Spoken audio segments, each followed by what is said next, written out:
हाँ दोस्तों, पप्पू यादव कुछ भी नहीं मानेंगे। पप्पू यादव सीधा सीधा ऐलान कर दिया है कि 4 तारीख को उनका नामांकन होगा। और वो कांग्रेस पार्टी से ये भी कह दिए, यदि कांग्रेस पार्टी पुनः हमारे बारे में थिंकिंग या सोचते हैं तो भी ठीक है, नहीं तो हम निर्दलीय चुनाव लड़ेंगे और पूर्णिया के जनता के लिए मर मिटेंगे, पूर्णिया के जनता के लिए अपना जीवन कुर्बान कर देंगे। ऐसे कहकर पप्पू यादव वहां से यानी 4 अप्रैल को नामांकन करवाएंगे। बाकी बात, बीमा भारती जिस तरीके से आरजेडी के आशीर्वाद लेकर पूर्णिया को जनता के लिए उतरने को तैयार है, उतावला है, क्या जान बचा पाएंगे? क्या पूर्णिया के लिए अपने जीवन को समर्पित कर पाएंगे? पूर्णिया के जनता उनके लिए मर मिटेंगे? ये चीज देखना होगा।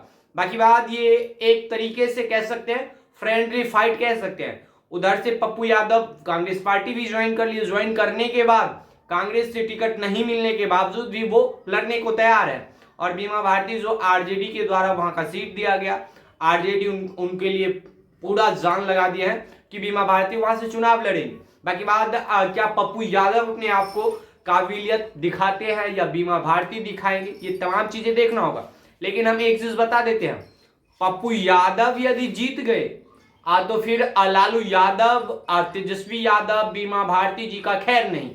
क्योंकि जिस तरीके से पप्पू यादव को नजरअंदाज किया गया, वो हर एक तरीका सा एक गलत दिशा ही दिख रहा है। वो पप्पू यादव जो वहां से 3 बार सांसद रह चुके हैं, वहां पे लगातार 6 बार लड़े चुनाव, और वहां के जनता को कितना क्या कुछ समस्या हो रहा है, वहां के जनता से बिल्कुल रूबरू है। तो उन्हीं को ज्यादा टिकट उन्हीं को दिया जाता तो कई गुना बेहतर रहता। बाकी बात, बीमा भारती जी वहां के जनता के लिए क्या क्या करते हैं? बीमा भारती जी का क्या लालू यादव का आशीर्वाद बना हुआ है? क्या लालू यादव के समर्थकों का एक जनसैलाब उमड़ेगा और बीमा भारती को विजयी हासिल करवाएंगे? बाकी बात बता देते हैं हम आपको, बीमा भारती का 3 अप्रैल का ही सब कुछ नामांकन हो गया, और उधर 4 अप्रैल को नामांकन है। तो बाकी बात, आप लोग क्या सोचते हैं, किनको बनाया जाए, पप्पू यादव या बीमा भारती? जरूर बताएगा। मिलते हैं अगली वीडियो में, तब तक के लिए जय हिंद।